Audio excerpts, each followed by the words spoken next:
मित्रों, इस सप्ताह मुझे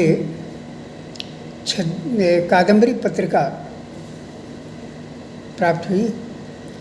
कादम्बरी पत्रिका के जो प्रधान संपादक हैं डॉक्टर कृष्णकांत दुबे हैं। दुबे जी के निवेदन पर मैंने अपनी एक कविता छज्जे वाली गुड़िया उनको दी थी। उन्होंने अपनी पत्रिका में इसको छापा है, तो मैं उन्हें धन्यवाद देता हूँ और आपसे ये कविता साझा करना चाहता हूँ। तो आशा है आपको भी ये पसंद आएगी। कविता का शीर्षक है छज्जे वाली गुड़िया। छज्जे वाली गुड़िया करती है प्रतीक्षा रोज बरोज अपने पिता की। छज्जे वाली गुड़िया करती है प्रतीक्षा रोज बरोज अपने पिता की। नीले आकाश की आशंका से भरी नन्हे नन्हे तारों की या कि बिंदुओं पर टिकी उसकी बड़ी बड़ी आंखें कड़वा गई हैं।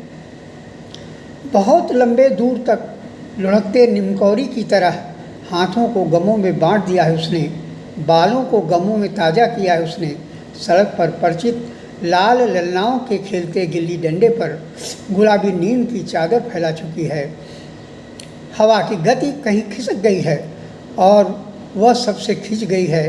तरबतर हो गई स्मृतियों में बदलते अधिकतर सपनों को धड़कते हृदय के स्पंदन की सुबह के बेपौंदे लोटे को अपनी हंसी के साथ गम खिला रही है।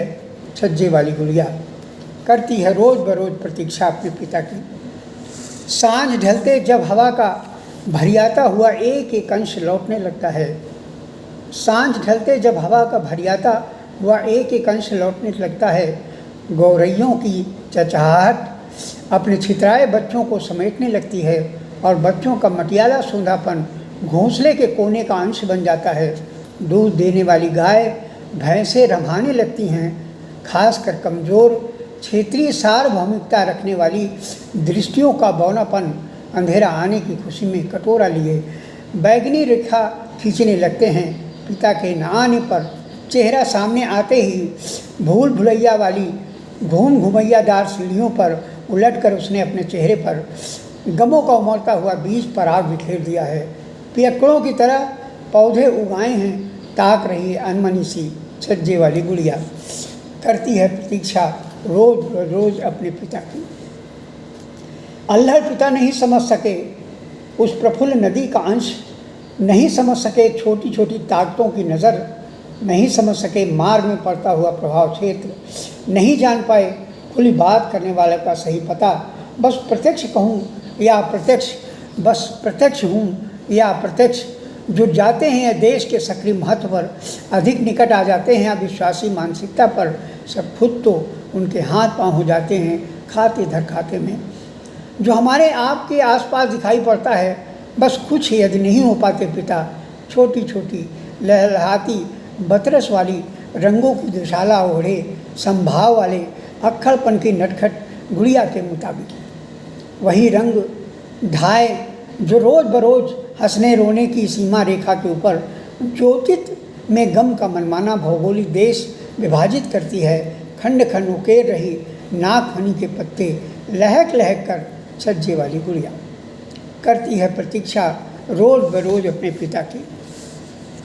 सड़क और एक सिनेमा और उड़ान भरता हुआ एक मामूली सा चौराहा, हौले हौले धीरे धीरे लौट रहे हैं वकील, डॉक्टर और मास्टर। जी कहता है सब कुछ लौटते नहीं दिखाई दें उसको, ताबड़तोड़ घर की ओर दिखें लौटते केवल पिता। चाहे जैसे लौटें, रथ में लौटें, स्कूटर पर लौटें वर्षों की अमूल्य निधि बनकर आश्वासन, जन्म जन्म की सरल सहज आकर्षण, मधुरस के स्रोत निभाते दर्शाते अनमोल रत्न बनकर सोच रही कुछ ऐसे ही छज्जे वाली गुड़िया। वो चाहती है सब कुछ वह सब पिता में हो, वह चाहती है सब कुछ वह सब पिता में हो, जिसे आसानी से स्वीकार करते हैं लोग, किंतु हस्तांतरित न हो उसके पिता जैसे मुद्रा होती है। किंतु हस्तांतरित न हो उसके पिता जैसे मुद्रा होती है। कमरे से बुला रही है माँ, आकर बैठो खा लो कुछ तो, निखर छज्जे से हटकर और कुछ खेलो। पुकारती है माँ मधुरिम स्वर वाली माँ, कंचन बल वाली माँ बहका रही है चंद खिलौना लेकर, अनगढ़ भरती रिझाती भाषा में चूम रही है माँ। उतार उतार कर मातृत्व का मुक्ता ढेर मोती फैला देती है अठी खिन्न बेसुध गुड़िया पर।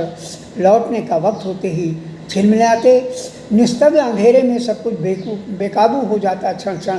पिता के फक्कड़ मन मौजी सहज आकर्षण की विस्मित नहीं कर पाती, धीरे से छज्जे पर बार बार सरक जाती है, दरक जाती है उसकी रेखाएं, छिटक जाती है उसकी आकांक्षाएं, बस अपनी संस्कृतियों के ताने बाने में गम का सूत काटने पहुंच जाती है।